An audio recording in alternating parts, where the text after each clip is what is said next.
Hi everybody, Bill here, still here. Going to start with another apology for getting acronyms wrong. Okay, those 5 lovely ladies that have been coming to see me for the dressings, they are the early discharge team. That's Tracy, Lime Rose, Emma and the 2 Susans under Connie. Yeah, it's the early discharge team. So thank you ladies. You've been doing a great job for me. Anyway, how are you doing? How's your Sunday the 13th of February going? I hope it's going a little bit smoother than mine, because one way to wake up on a Sunday morning is having a probe stuck up your backside. I've just got back from the hospital where I'll come on to that a little bit later. But yeah, the news is pain. Been a lot of pain. I might look a little bit tired because I haven't been sleeping at all. Really, it's been a good week or so now, and the pain's been getting worse and worse. I've been on the paracetamol 4 times a day, 4 maximum doses of that. I've also got those oxycodone tablets which I've been resisting, but I'll come on to the pain a bit more, the pain relief. But yeah, it's been getting quite bad. In fact, it got to the point where I had to call the hospital last week. Anyway, just to give you a little bit more information on my operation that I had. The surgery was what is called a low anterior resection, and it was done with a laparoscopic, which is keyhole surgery, but it's a low anterior resection to remove that part of my rectum, my large bowel, the large intestine, and that's why I've got a temporary ileostomy, and the reason for that is to protect the lower part of the bowel as it heals up, so there's no poo going down there, which has proved to be a very good thing. And again, I'll come on to that a little bit later. Excuse the insert, a bit of extra information. When I got the information that copied in to the doctor about the surgery they performed, I noticed that it says in there that they found that I had a very long, redundant sigmoid colon. I think is what it said. Now, I asked the surgeon about this, and he said, yeah, well, some people have an extra long bit of their colon in that part, in the lower bowel, so in other words, you have like an extra loop coming round. It can be problematic because some people find it leads to constipation and other issues. I've never had a problem as far as I know. But so I've got all these extra tubing packed into my narrow waist, which must have made it even more difficult to do the surgery. But anyway, because they've taken away a section of my bowel down there, I'm just thinking, well, if it was extra long in the first place, maybe the length of it now is more like a normal person's would be. And that's probably a good thing, isn't it? Because if I've got a normal length bowel, maybe when it's all reconnected, it'll be sort of more normal. Well, fingers crossed. Anyway, I thought I'd put that in. So, yeah, last Friday, that was the 11th, I'd say the pain was really getting bad. In fact, I think it was the day before that. I had a call from the early discharge team, asked me how I was doing, which they do frequently, and I said I was really in a lot of pain. And so they referred me to my friend, Mr. Danko Kostadinov, the surgeon, and I had a call back, well, whether the same day or the next day, saying, right, Danko, he says, get down to my to the ambulatory unit at Princess Royal Hospital tomorrow, which was Friday the 11th, where they were going to check me out and see what was causing the pain. So I turned up there on Friday morning, 9 o'clock in the morning, and in fact I was there all day. I didn't get home till about 5:30, so I spent the day there. What they did was they gave me a CT scan in order to check to see whether there were 2 things I was worried about.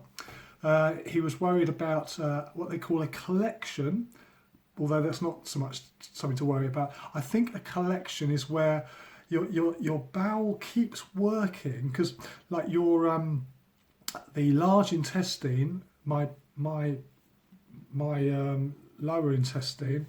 So I'm a bit drowsy, so it's hard to sort of keep my mind together. But that part of your bowel, even though I've got an ileostomy and there's no poo going down it, you still get mucus and all the other stuff that you have in your body to keep it moist and working.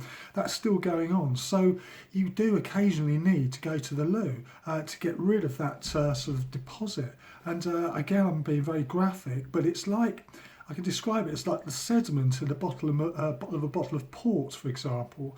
It's like that. It's like you feel you've got to go to the loo, and when you go to the loo, you just, this sort of mucousy stuff comes out, and it just sits at the bottom of the toilet pan, and it's okay. It's not pleasant. It's no blood or anything, but it's just getting rid of that natural sort of mucousy stuff from the bowel. I suppose it's a good thing because you don't want it to dry up, because if it dries up, it's not going to work very well when it's all reconnected, is it? So anyway, what they were going to do is they were going to check me out on a CT scan, and they're going to put a dye. So I had a cannula in my hand, inject me with dye as they usually do with the CT scan, so they can see what's going on in your body. Right, okay, it took a while to get to that point on the day, so I didn't go for the scan until 2 o'clock, but when I was lying on the table there, they injected this dye, or they were about to inject the dye into my hand. I was about to go through, and it was, oh, hold on, wait, we're going to do it a different way. A doctor turned up and said, right, actually, what we're going to do is we're going to inject a dye up your rectum as well as through the cannula into your veins. So there were two sort of aspects to this. So they managed to just halt the scan at the right moment while they got that ready. So yeah, that was a bit of a shock. And the surgeon, the doctor said to me, yeah, could you just go stand by the window there and bend over? And I said, what is that, so you can see better, like to inject the dye? He said, no, it's just that we don't like the woman who lives opposite there. No, only joking. So anyway, I had to roll my knees up at the table, and the doctor injected this dye, quite a lot, I think, half a litre maybe, up my backside. And I had to sort of hold on to this because I haven't lost any sphincter muscle, I'm glad to say. So I'm able to hold on to this while they do the scan. And then after the scan, obviously for the next 24 hours or more, it's been sort of gradually increasing the amount of sediment coming out of my backside. So been quite frequent trips to the toilet to disperse that. Well, what did they find? Well, Mr. Kostadinov came to see me at the end of Friday, and he said, well, the radiologist thinks there might be a leak. So where they've joined the two bits of my bowel together at the bottom, it's all stapled up, all neatly. They were worried that there was a bit of a leak going on there. So some of this mucousy deposit or whatever's in the bowel is leaking out into my bloodstream, and maybe that's what was causing the pain. So the only way he was going to know for sure was to give me a colonoscopy. And being the lovely guy that he is, he said, right, I'm going to do it myself. He said, Ben, this was Friday, today's Sunday. He said, get yourself down to the endoscopy unit at 9:30 on Sunday morning, and I'll do it myself. So sure enough, I turned up there this morning, and oh, by the way, when I was released, I was given a course of antibiotics, because if there is infection, antibiotics is the way to cure it. So I'm now got a course for a week of antibiotics, as well as ibuprofen to take alongside the paracetamol to give me extra pain relief. Have to say though, I mean, since Friday the pain's probably got worse, if anything, and over the weekend, I mean, it's quite difficult to sleep, and yeah, it's very uncomfortable. Anyway, I went in this morning to get the the colonoscopy, and sure enough, Danko did it himself. Lovely to see him. He did it. I didn't have a sedative. I was asked if I wanted one. I said, no, I don't need it. So I was able to watch properly on the screen this time as the probe went up my backside, and as though I could hear them discussing what they could see. And I could see for myself that there is, like, you can see where the join is, and you can see one or two staples sort of obviously there.